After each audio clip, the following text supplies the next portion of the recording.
Irgendwann wirst du merken, dass du mit mir und Emma die einzigen glücklichen Momente deines Lebens hattest. Du warst vor mir einsam und jetzt bist du es auch wieder. Ganz im Gegenteil.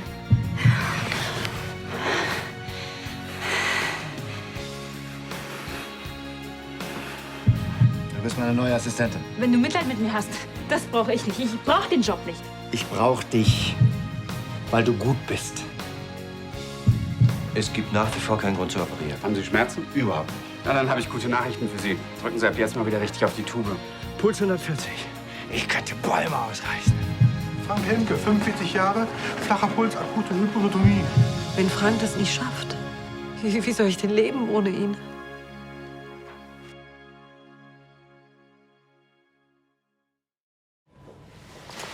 Du wirst Frank nicht verlieren. Charlie, er ist doch ein Superbulle. Er hat bestimmt 1000 Leben. Ach, Bella, eins würde mir schon reichen. Guck mal, ihr habt euch gerade das zweite Mal wieder gefunden. Du glaubst doch nicht, dass er sich jetzt einfach verdrückt, nur wegen so einem Pneumothorax? Ja, du hast doch gehört, dass es lebensgefährlich ist.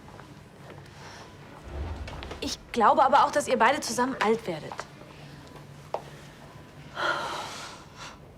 Weißt du was? Genau das will ich. Alt werden mit ihm.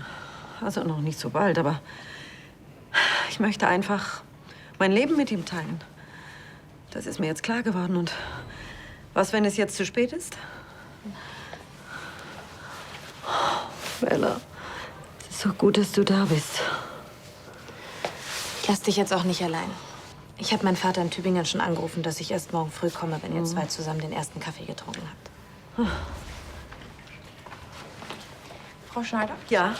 Ihr Lebensgefährte. Frank Ja, was Hemke. ist mit ihm? Die OP ist gut verlaufen. Sie können jetzt zu ihm. Er hat eben nach Ihnen gefragt.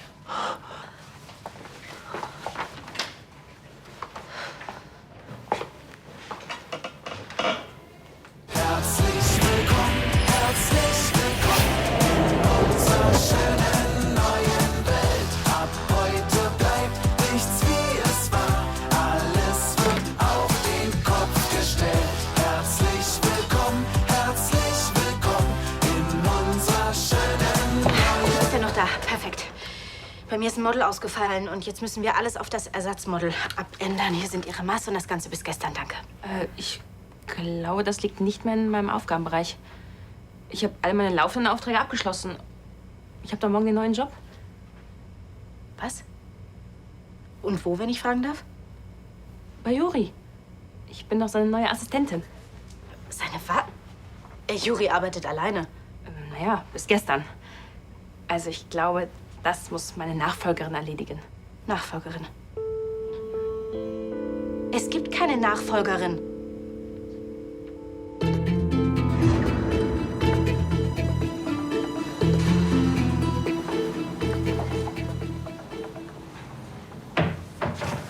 Frank.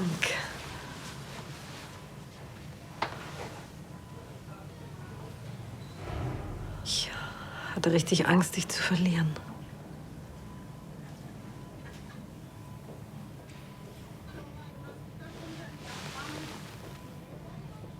Charlie. Frank, du bist wach. Ich bin so froh, dass dir nichts passiert ist. Vorhin im Park, ich wusste ja gar nicht, was mit dir los ist. Ich dachte zuerst, du hast einen Herzinfarkt. Und hier im Krankenhaus, da wollten sie nicht so richtig mit der Sprache raus. Ich bin fast umgekommen vor Angst. Charlie. Nein, sag nichts. Hör mir einfach zu. In den letzten Stunden, als ich nicht wusste, was mit dir ist und ob du wieder gesund wirst, da habe ich mich gefragt, was ich machen würde, wenn ich dich verliere. Und die Antwort ist, ich kann es mir nicht vorstellen. Ich kann mir ein Leben ohne dich einfach nicht mehr vorstellen. Ich will immer mit dir sein.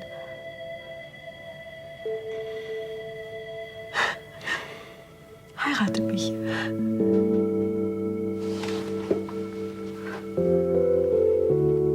Frank, heirate mich.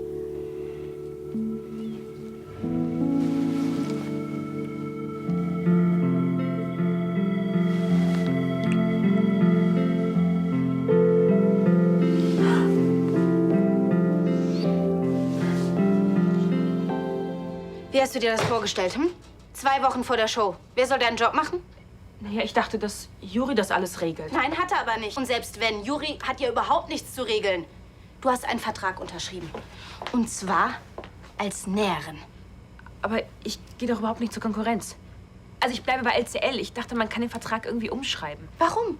Nur weil Juri der Meinung ist, er kann mal kurz meine Personalplanung über den Haufen werfen? Mann, du weißt doch ganz genau, wie viel hier gerade zu tun ist. Du kannst doch nicht einfach alles stehen und liegen lassen. Mache ich überhaupt nicht. Ich habe alles abgearbeitet. Ja, und morgen macht sich dann die Arbeit von selbst. Aber Juri... Um Juri kümmere ich mich. Und von dir erwarte ich, dass du morgen pünktlich in der Nähabteilung an deiner Maschine sitzt. Haben wir uns verstanden?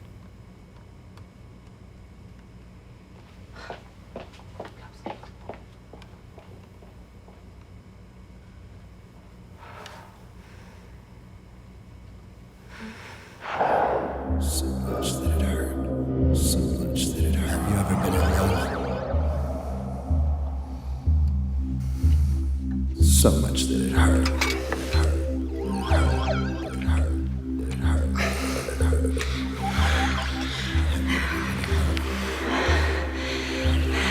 So much that it hurt. Have you ever been in love? So much that it hurt. So much that it hurt.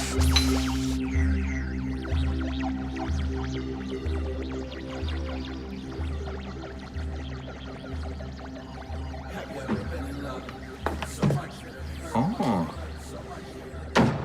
So spät noch bei der Arbeit? Willst du mir etwa beweisen, dass du nicht nur im Bett nie genug kriegst? Ich muss niemandem etwas beweisen. Na, beschätzt du da deinen Wert nicht ein bisschen? Im Gegensatz zu dir neige ich nicht zur Selbstüberschätzung, Ansgar. So bissig. Ach ja, richtig. Du magst es ja nicht, wenn du von jemandem abhängig bist, aber hey, mach dir keine Sorgen. Solange ich im Bett meinen Spaß habe, musst du dich weder von LCL noch vom Schloss verabschieden.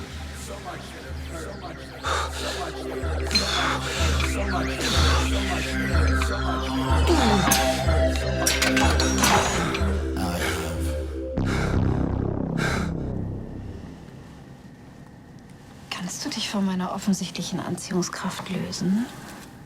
Ich habe ein Motto für die nächste Show.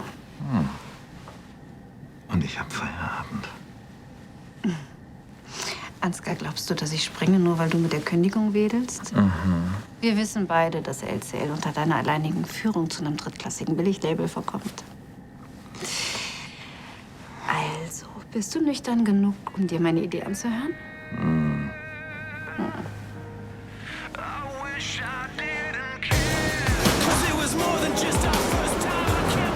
Es tut mir total leid, Juri, dass ich dich schon wieder mit meinem Thema nerve.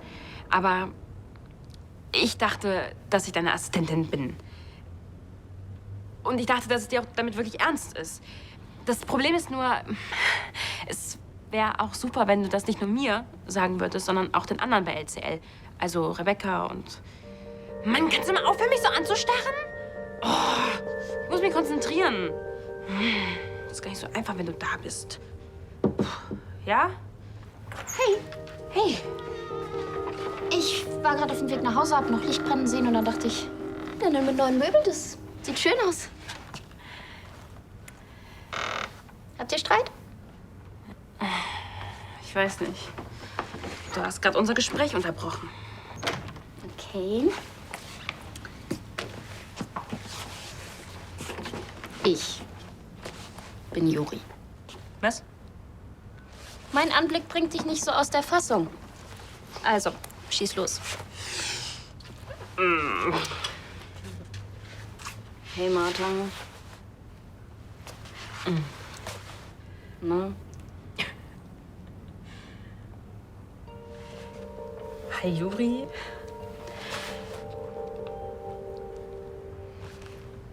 Also, wenn du mich zu seiner Assistentin machen willst, dann musst du es Ansgar von Landschein sagen. Und auch Rebecca, damit sie eine neue Näherin einstellen kann.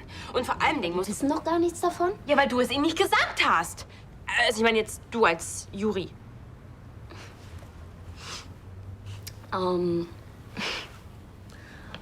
Weißt du, Pippi, ich bin der total gut aussehende und neue, total lässige Designer und Regeln. Das sind was für Loser, weißt du? Nicht für hippe Typen wie mich. Oh, oh. Was? Nicht überzeugend genug? Ach, sogar ein bisschen zu überzeugend. Verdammt. Wenn Juri das verbaselt und Rebecca keine neue Näherin findet, dann kann ich meine Beförderung vergessen. Dann ruf ihn an. Klär das. Das ist eine reine Formalität. Sogar Juri kriegt das hin. Es wäre so viel einfacher, wenn er einfach super viele Pickel hätte und alt und faltig wäre. Das kriegen wir hin. Faltig genug.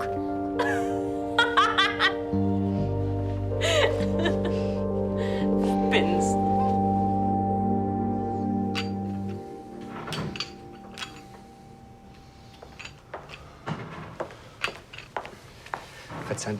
Verzeihen Sie die Störung, Graf Lahnstein, aber soeben kam ein wichtiger Anruf von Graf Ansgar. Ich habe Feierabend. Dessen bin ich mir durchaus bewusst, Graf. Ist ja schon gut, Sie können ja auch nichts dafür. Und, was will er? Er bittet Sie unverzüglich, ihn in seinem Büro bei LCL aufzusuchen. Zu einer Besprechung.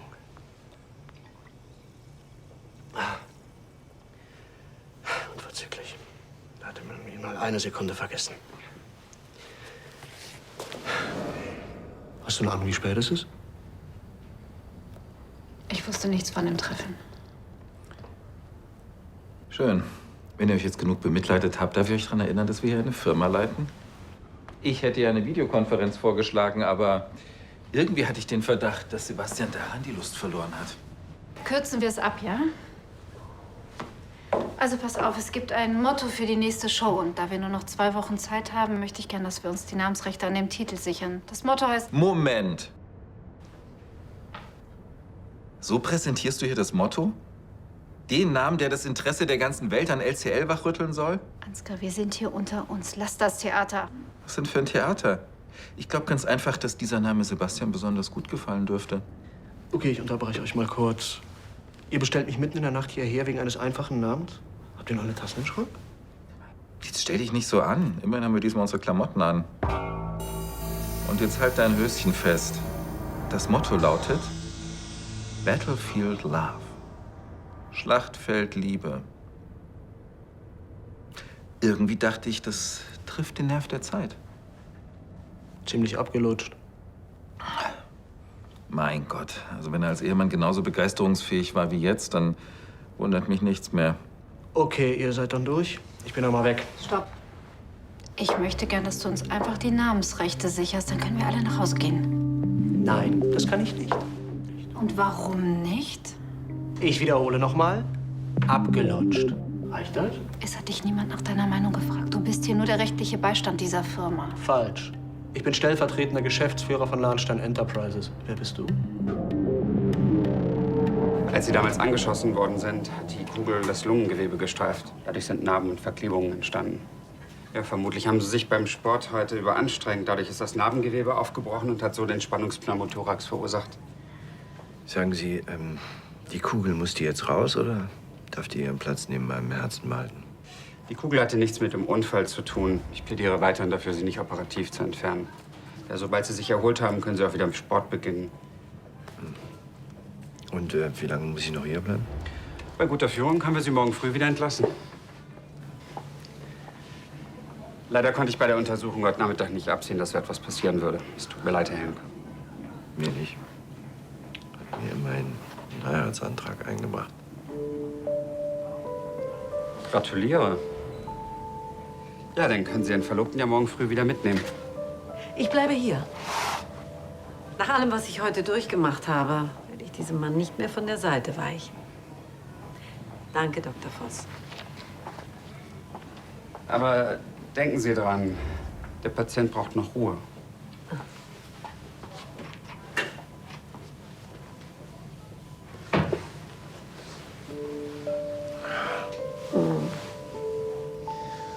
Und ich mache dir wochenlang Anträge. Ich gewusst, dass das der Trick ist. Battlefield Love? Ist doch viel zu reißerisch. Außerdem, die Liebe ist doch niemals ein Kampf, zumindest für Normalsterbliche. Jetzt hör mir zu, Sebastian. Die Liebe ist immer ein Kampf. Und am Ende gibt's auch immer einen Verlierer. Sieh dich an. Das klingt wie ein Softporno. Der Name war übrigens Tanjas Idee. Ist doch egal, wessen Idee es war. Er ist hiermit abgelehnt. Reicht das? Das machst du nur, um mich zu treffen. Hast du sonst noch Probleme? Jetzt hör auf damit. Okay, noch mal zum Mitschreiben. Ich lehne diesen Namen ab, weil er so billig ist, dass er den Ruf des gesamten Unternehmens ruinieren würde. Mit einem Schlag. Ist das jetzt angekommen? Immerhin ist der Name provokant genug, um Aufmerksamkeit zu generieren. Ja, vielleicht beim falschen Publikum. Ich dachte eigentlich immer, der heilige Sebastian kann Geschäftliches und Privates voneinander trennen. Der heilige Sebastian kann vor allem immer noch eine schlechte von einer guten Idee unterscheiden. Darum legt er jetzt sein Veto ein und haut sich selbst wieder aufs Ohr.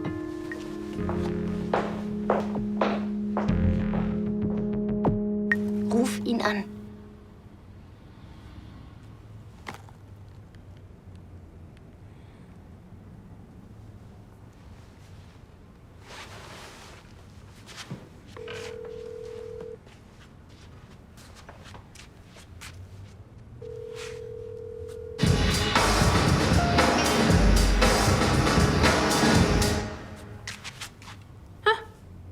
Was? Mailbox. Warum sprichst du da nicht drauf?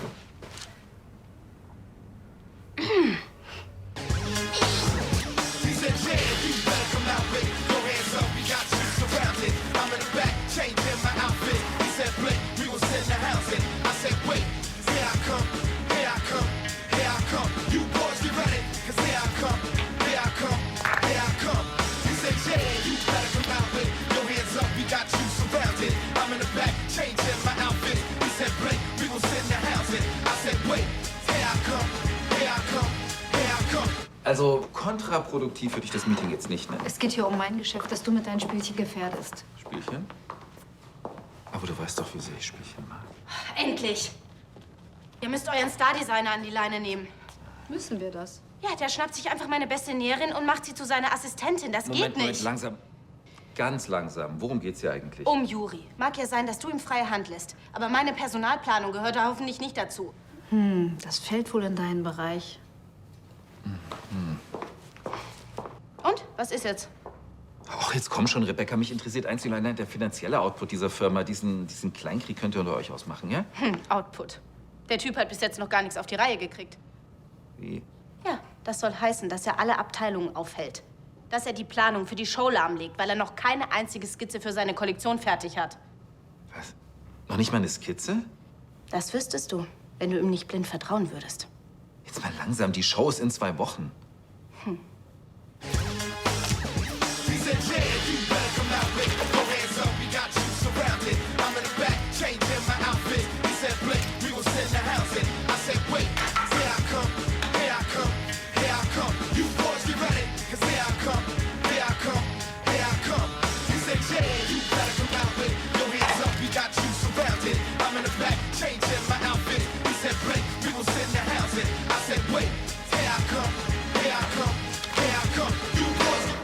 Ihr habt Juri Adam mit Pauken und Trompeten als neue Geheimwaffe von LCL angekündigt. Wenn er jetzt seine Kollektion in den Sand setzt, ja, dann ist alles am Arsch. Das Label, die Firma und mein Name ist auch verbrannt. Und da habe ich keinen Bock drauf. Also bringt ihn wieder auf die Spur. Sie erscheinen morgen früh bei mir im Büro, Punkt 9 Uhr. Ist das klar? Zu, Rebecca, du machst deinen Job, ich mach meinen, ja? Dafür brauche ich Martha als Näherin. Was? Diese komische dicke Frau mit diesen seltsamen Klamotten? Ja, was ist das Problem? Du bist ihr Boss. Weißt du, wie es alles enden wird? Rebecca feuert mich. Oder Juri hat es sich anders überlegt und will mich nicht mehr als seine Assistentin. So oder so. Katastrophe.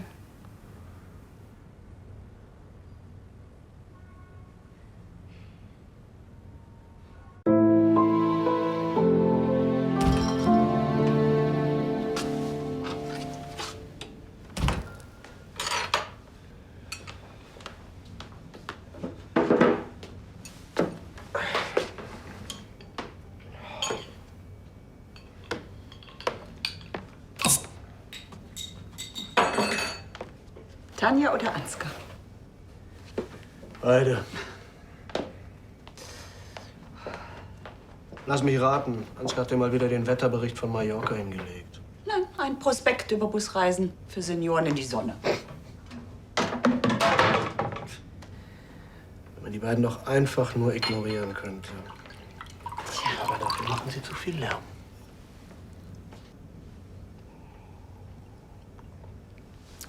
Eigentlich kann man sich nur auf das konzentrieren, was einem selber wirklich wichtig ist. Was soll das sein? Bei dir ist das deine Tochter. Für immer musst du jetzt stark sein. Verbring so viel Zeit wie möglich mit ihr. Das ist die einzig richtige Entscheidung, die du im Moment treffen kannst. Ich weiß, aber ich krieg den Kopf nicht frei.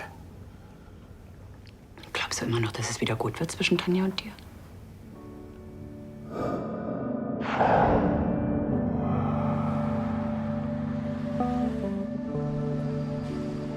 So, willkommen zu Hause.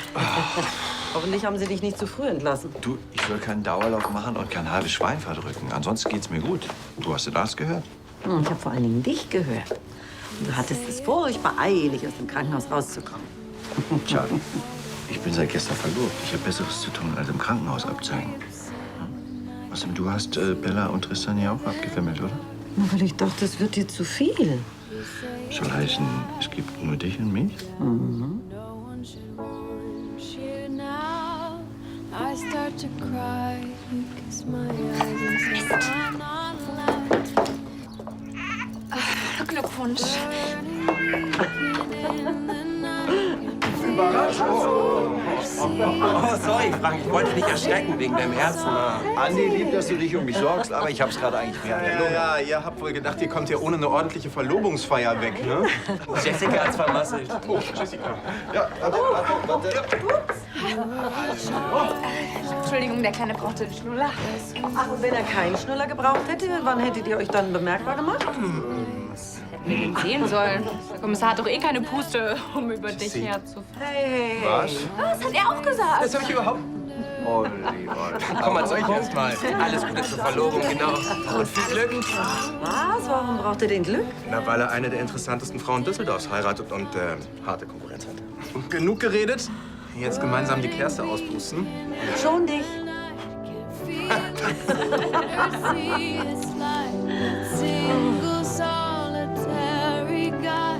Guck mal hier. Doch lecker. Komm, ein Bissen immer. Ja? Vielleicht nicht Ihre Sorte. Jetzt probier doch wenigstens mal. Ich weiß, die Mama macht das normalerweise, aber bei mir schmeckt's auch ganz gut. Guck mal hier. Mmh, lecker. Klappt ja ganz hervorragend. Bisschen gestresst, was? Ich bin genervt.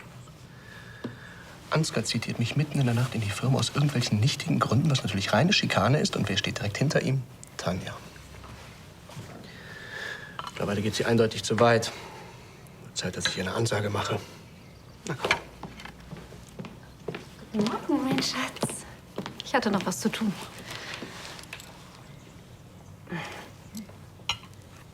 Ich kenne da einen Trick.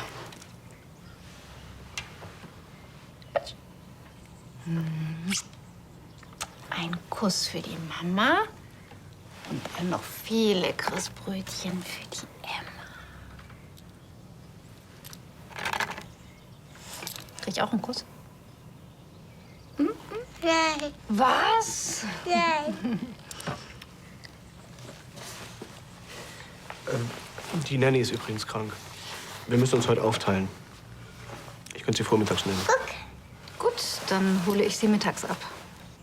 Gut. Gut, ich muss los. Bis später. Schmeckt ganz gut, musst du probieren.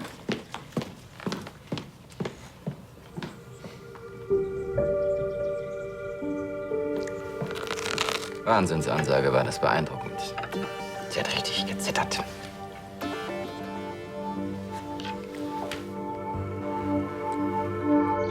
Und mit Frank ist wirklich alles in Ordnung? Er braucht nur etwas Ruhe, das ist alles. Danke, dass ihr da wart. Du, Charlie, wenn du noch Hilfe brauchst beim Wasserkisten schleppen oder so. Ja, danke, Andi. Tschüss und herzlichen Glückwunsch nochmal. Danke. Bis später. Schade, dass Arno das nicht miterleben kann. Ja. Er hat sich so für euch gefreut. Ja. Also, schönen Tag euch noch. Ja, danke. Und nochmal danke für die Überraschung. Ja, gerne.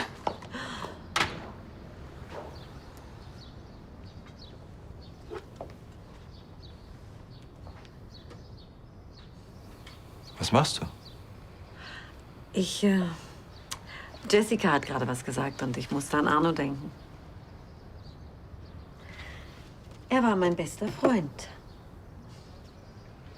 Als er damals gestorben ist, ich war so allein. Ich habe gedacht, ich werde nie wieder glücklich. Und jetzt habe ich eine Tochter. Und was noch verrückter ist, ich bin verlobt. Ich werde heiraten. Es hat sich alles erfüllt, was ich mir gewünscht habe. Nein, mehr als das. Arno war immer fest davon überzeugt, dass ich irgendwann den Richtigen finde. Ja, er hat ganz fest daran geglaubt. Es ist wirklich, als wenn er es gewusst hätte.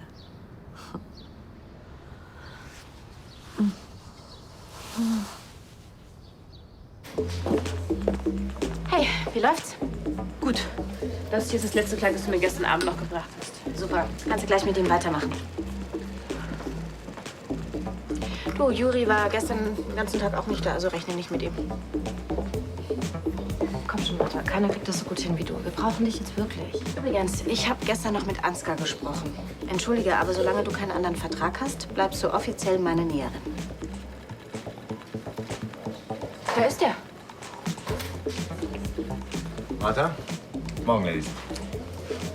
Moment, nicht so schnell. Warst du schon bei Ansgar? Er hat dir gestern Nacht auf die Mailbox gesprochen. Kann ja nicht so wichtig sein, Martha. Doch, allerdings. Es geht um deine glorreiche Idee, Martha, meine beste Näherin, abzuwerben. Hol dir eine neue. Hey, Finger weg von meinen Leuten. Vielleicht ist dir die Show egal, ja? Aber ich habe mir hier ein Team zusammengestellt und wir arbeiten auf Hochtouren. Da kannst du nicht einfach jemanden abziehen. Ich weiß, du hältst dich ungern an Regeln und deshalb muss ich es tun. Ich werde Martha vor der Modenschau nicht aus ihrem Vertrag lassen. Und Ansgar stimmt mir zu. Martha.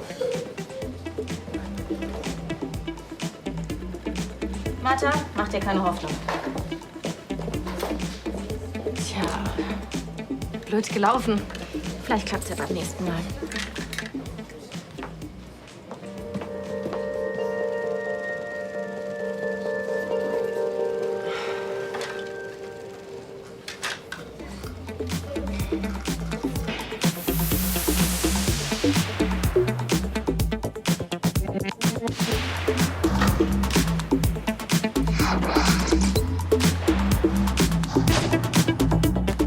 Hier, mit extra viel Sirup. Glaubst du, ich brauche Zucker? Ist das so deine Methode, mit Frust umzugehen, oder? Du brauchst echt kein Mitleid mit mir zu haben. Juri ist der verpeilteste Typ, den ich kenne. Wahrscheinlich ist es eh besser, wenn du nicht seine Assistentin wirst. Warum? Er hat absolut keinen Schimmer, was er überhaupt machen will.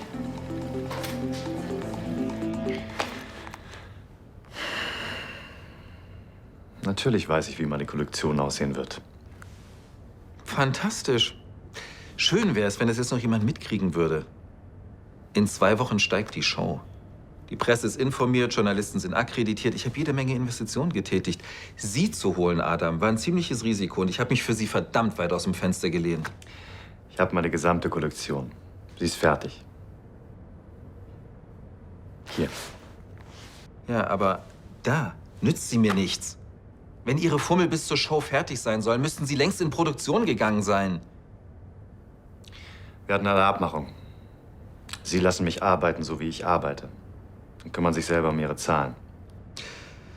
Und wissen Sie, was mir meine Zahlen sagen? Dass Ihre Klamotten einschlagen müssen wie eine Bombe, sonst haben wir ein gewaltiges Problem. Ich sag Ihnen jetzt mal, wie das hier läuft. Ich kümmere mich um das Geld, die Werbung, das Image. Sie bekommen einen Haufen Geld und dafür erwarte ich, dass Sie liefern. Dass Sie mir eine erfolgreiche Kollektion liefern. Wissen Sie, wie wir es jetzt machen? Sie verbringen ab jetzt Ihre Arbeitstage an Ihrem Arbeitsplatz. Ich verlange Ihre Anwesenheit und eine erfolgreiche Kollektion.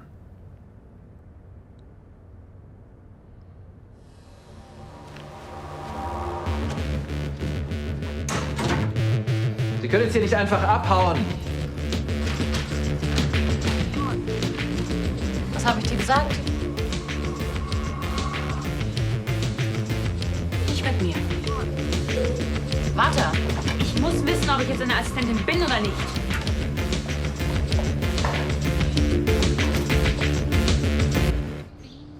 Na, redest du mal wieder mit deiner Uschi?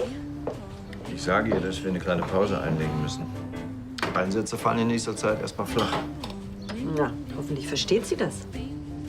Außerdem muss ich ihr ja noch beibringen, dass sie nicht mehr die einzige Frau in meinem Leben ist. Oh, bring's ihr schon bei. Ich will sie nicht zur Feindin haben. Du, hör mal, wenn du hier einziehst, dann müssen wir aber einen anderen Platz für sie finden. Vielleicht schaffen wir uns einen Safe an. Hm? Oh. Oh? Ich ziehe ein. Hm. Natürlich nur, wenn du möchtest. Erst machst du mir einen Antrag und jetzt möchtest du mit mir zusammenziehen. Ich muss dich ja ganz schön durcheinander gebracht haben. Helmke, du hast mein ganzes Leben auf den Kopf gestellt. Und heute Nacht ist mir klar geworden, dass ich immer mit dir zusammen sein will. Außerdem habe ich dann einen Mann mit Waffe im Haus. Was kann eine Frau sich mehr wünschen? Würde mir spontan was einfallen. Ach ja? Müssten wir allerdings noch ein bisschen warten, bis ich wieder so richtig auf dem Posten bin. Ansgar hält sich Tanja als Mätresse auf dem Schloss und du hast nichts Besseres zu tun, als ihr hinterherzulaufen. Die Frau ist krank. Tristan, es freut mich, dass deine Beziehung mit Bella so außerordentlich gut verläuft. Aber das macht dich noch nicht zum Beziehungsexperten. Verstehe. Da. Keine Ratschläge von deinem Bruder, Graf Psycho. Das habe ich nicht gesagt. Wenn du wirklich noch mal auf sie reinfällst, dann... Man hört nicht auf, jemanden zu lieben, nur weil derjenige mal Mist gebaut hat. Das solltest du doch am allerbesten wissen, oder? Ich bin auch der Letzte, der das nicht versteht, aber die Frau spielt mit dir, kapiert das endlich? Ich hab's kapiert. Ich lasse mich scheiden. Hm? Jetzt auf den Spielplatz? Ja. Gut. Ja.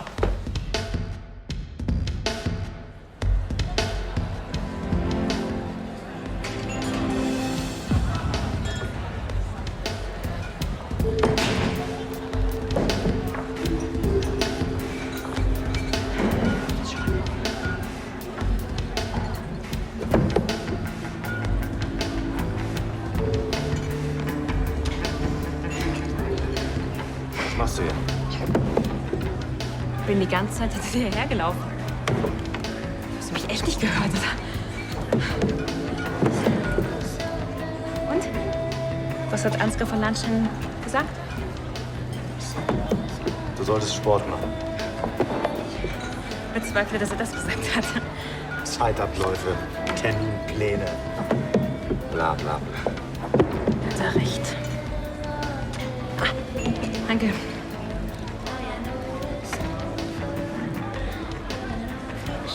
Und? Habt ihr euch geeinigt? Ich arbeite entweder unter meinen Bedingungen oder ich arbeite gar nicht. Was soll das heißen? Du schmeißt hin? Das lässt du mal schön bleiben.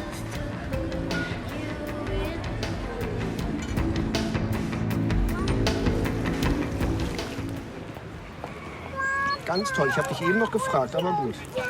Also, dann essen wir jetzt einen Joghurt, ja? Selber.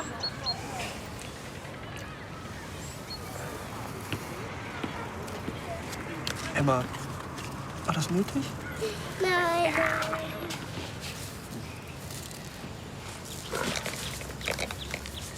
Damit geht's besser. Ich muss jetzt den Edelsing ein. Dankeschön. Komm mal. So. Oh, wie Jetzt doch nichts essen? Okay, dann. Willst du noch ein bisschen spielen? Ja. Guck mal. Spiel mal ein bisschen, ja?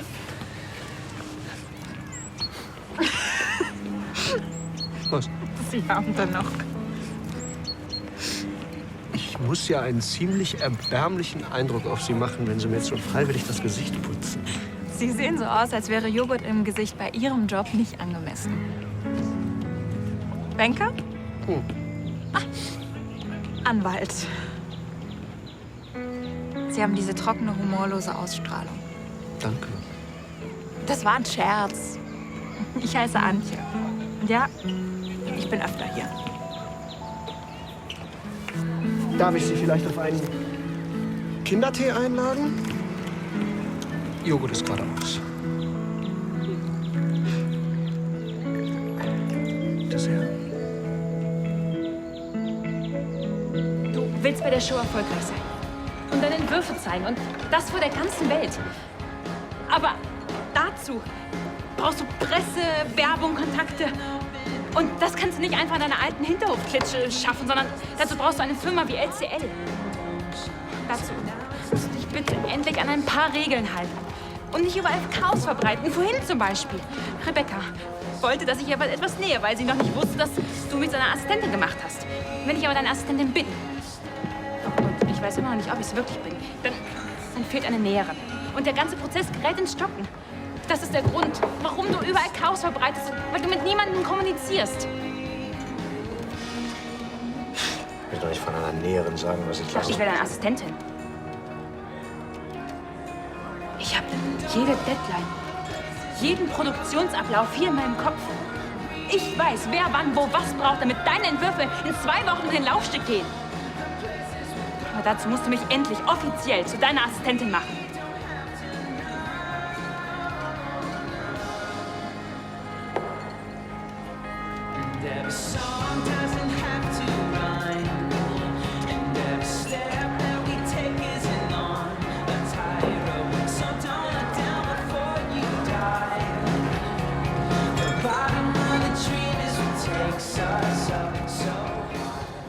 Ja, jetzt, wo Sie mich so schnell durchschaut haben, dann darf ich ja wohl auch mal raten.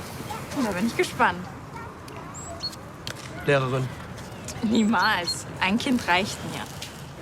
Okay, dann, Ärztin. Du bist wirklich erstaunlich schlecht in diesem Spiel. Was willst du denn tun? Ich tut's alle, mit denen ich schon im Sandkasten war. Ja, Entschuldigung. Sebastian. Antje, Notarfachangestellte in Elternzeit. Ja, kein Wunder, dass du mich so schnell durchschaut hast.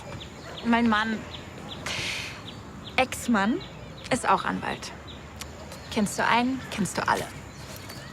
Das wage ich zu bezweifeln. Entschuldigung, ich komme im Moment so selten mit Erwachsenen zusammen, dass ich immer sofort drauf losplappere. Ja, ist schon in Ordnung, kein Problem. Ich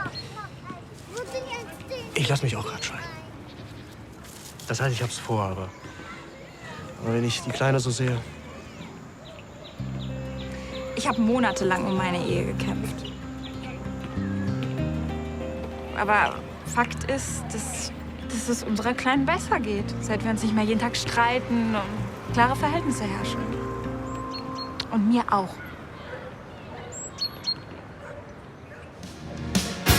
With all my heart, I love you, baby.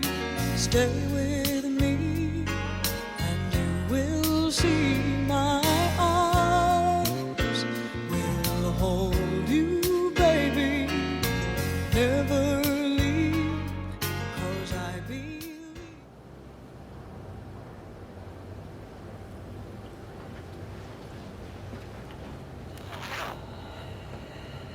Ich mach's. Was genau? Meine Kollektion. Bei der Show in 2 Wochen bin ich dabei. Ich kenne Typen wie Sie, Adam. Genial, aber unzuverlässig. Eigentlich sind Sie ein unkalkulierbares Risiko. Aber was soll's. Ich bin Spieler. Und irgendwas sagt mir, dass Sie es drauf haben. Ich sehe Sie dann in meinem Büro. Wenn ich was mache, dann nur unter meinen Bedingungen. Ich arbeite wo, wie und wann ich will. Und Sie reden mir da nicht rein. Was alles ist. Eine Sache noch.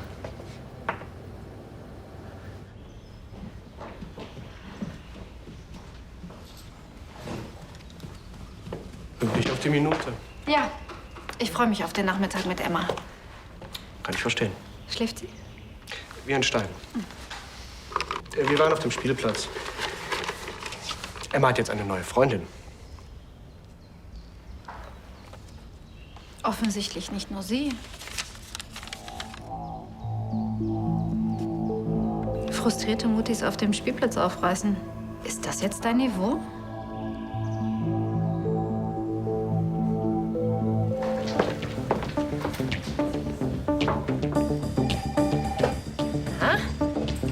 Ich habe gehört, du bist wieder unter den Normalsterblichen. Ja, Juri trifft sie gerade mit Ansgar. Und dann ist ihm eingefallen, dass er doch lieber alleine arbeitet. Oder gar nicht. Wie sieht's mit den Änderungen aus? Eigentlich fast fertig. Mir war nur nicht ganz klar, Ja? ob ich... Lass alles liegen.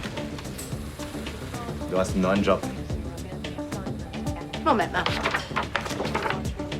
Ersatz ist unterwegs.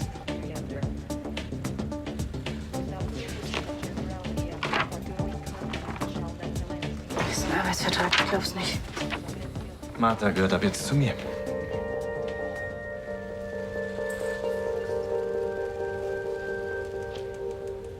Na los, komm.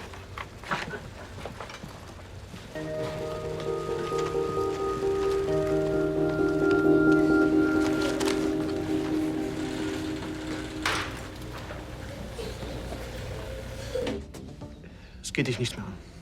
Ach, es geht mich nichts an. Wenn du auf dem Spielplatz eine wildfremde Frau anbaggerst, während meine Tochter daneben Sandkuchen baut? Ich bin dir keine Rechenschaft schuldig. Eine Frau, die deine aufrichtige und moralische Seite zu schätzen weiß. Im Gegensatz zu mir. Was soll das jetzt, Tanja? Das hast du doch immer gewollt, oder? Nein, das habe ich nicht gewollt. Ich habe immer nur dich gewollt.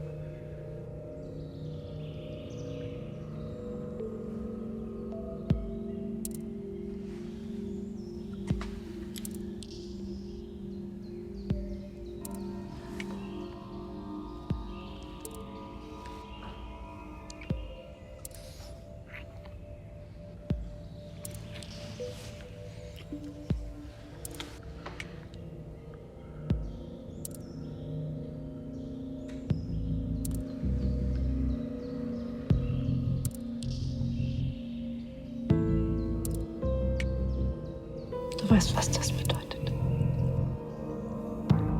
Ja.